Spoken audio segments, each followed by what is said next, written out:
Kita selalu diajarkan sejak bangku sekolah dasar bahwa hujan adalah berkah. Kita menyanyi tentang rintik hujan yang turun, tentang tanah yang subur, dan tentang air yang menghidupkan. Namun, di negara ini, narasi romantis itu telah lama mati. Hari ini, hujan bukan lagi tanda kehidupan. Hujan telah diubah menjadi senjata pemusnah massal oleh tenggen-tenggen yang tak terlihat.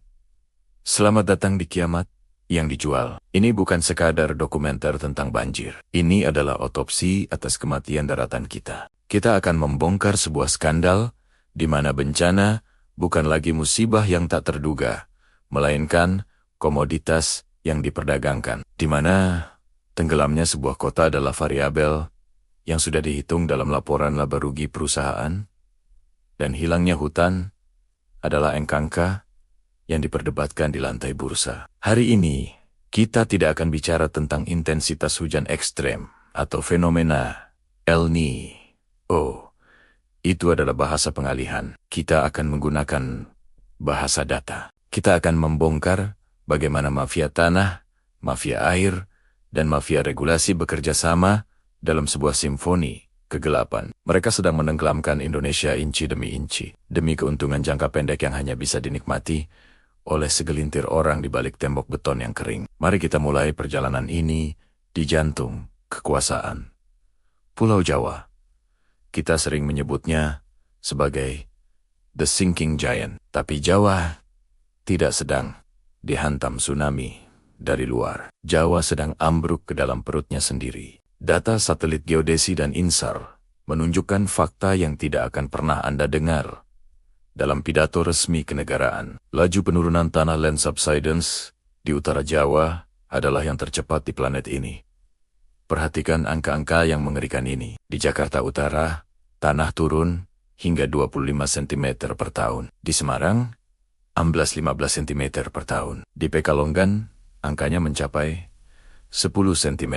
Mari kita hitung secara matematis. Dalam 10 tahun, rumah yang Anda bangun dengan keringat sendiri akan berada 2,5 meter di bawah permukaan laut. Tapi lihatlah bagaimana mesin propaganda bekerja. Pemerintah selalu menunjuk perubahan iklim sebagai kambing hitam tunggal. Mereka ingin Anda percaya bahwa ini adalah takdir global yang tak bisa dilawan. Padahal, perubahan iklim hanya menyumbang kenaikan air laut sebesar 3 hingga 5 mm per tahun. Pelaku sebenarnya jauh lebih nyata dan jauh lebih jahat.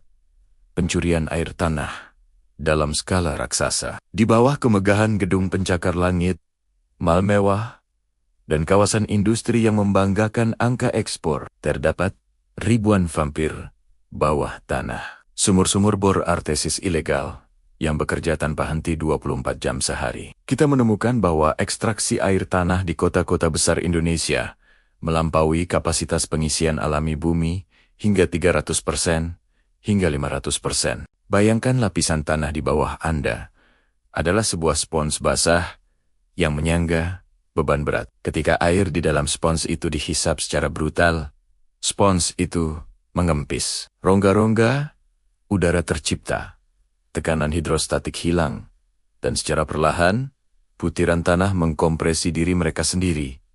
Tanah runtuh. Inilah mafia air. Mereka menghemat miliaran rupiah biaya PDAM dengan cara menyedot darah bumi kita secara ilegal. Akibatnya, rakyat kecil di pesisir dipaksa membangun tanggul pribadi setiap tahun, meninggikan lantai rumah mereka hingga langit-langit. Sementara para vampir industri tetap duduk manis di kantor mereka yang kering dan mewah. Inilah kiamat yang dijual. Keuntungan eksklusif bagi elit. Kehancuran massal bagi rakyat. Kini kita terbang ke barat, melintasi Selat Sunda, menuju Tanah Emas, Sumatera. Di sini, mafianya bekerja dengan metodologi yang berbeda, namun sama mematikannya. Jika Jawa dihancurkan dari bawah, Sumatera dikuliti dari atas. Mereka tidak mencuri air dari perut bumi. Mereka mencuri spons pelindung dari puncak gunung. Hujan Sumatera bukan sekadar pemandangan indah, atau paru-paru dunia. Ia adalah infrastruktur hidrologi paling canggih yang pernah ada. Data hidrologi menunjukkan 1 hektar hutan primer Sumatera mampu menahan hingga 4.000 meter kubik air saat hujan deras terjadi. Namun, benteng alami ini telah robek. Mafia perkebunan skala besar dan sindikat tambang ilegal telah menguliti bukit-bukit kita. Mari kita bicara sains. Dalam kondisi hutan normal, angka koefisien limpasan runoff hanya berada di kisaran 0,1 hingga 0,2. Artinya, 80% hingga 90% air hujan diserap oleh akar pohon dan dialirkan perlahan ke dalam tanah. Namun saat hutan diganti menjadi monokultur sawit atau akasia, angkanya melonjak menjadi 0,8. Artinya, saat hujan turun, 80% air tidak lagi masuk ke tanah. Ia berubah menjadi tsunami darat. Massa air berkecepatan tinggi yang membawa lumpur pekat, batu besar, dan sisa kayu penebangan ilegal. Banjir bandang di Sumatera bukanlah kecelakaan alam.